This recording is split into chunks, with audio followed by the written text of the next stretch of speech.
వాళ్ళరా, ఆయన ఉత్తముడని రుచి చూచి తెలుసుకోవడంలో ఫెయిల్ అయ్యారు కనుకనే ఆయన కుమారుడైన యేసుక్రీస్తు వారిని భూమి మీదకి పంపించాడు. ప్రేమ దేవుని వాళ్ళరా, ఇప్పుడు యేసుక్రీస్తు ప్రభుల వారు కూడా భూమి మీద ఎలా బ్రతికాడనంటే ఒక ఉత్తముడుగా బ్రతికాడండి.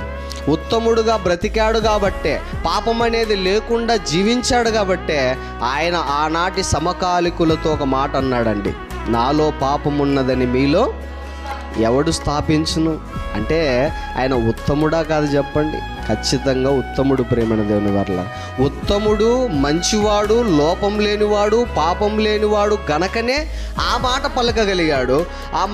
మన తండ్రి అయినటువంటి దేవుడు పంపినటువంటి ఆయన కుమారుడైన క్రీస్తు ఉత్తముడు, తండ్రి ఉత్తముడు. మరి ఆయన పిల్లలమైనటువంటి మనము ఎలా ఉన్నాం ఒకసారి ఆలోచన చేయండి.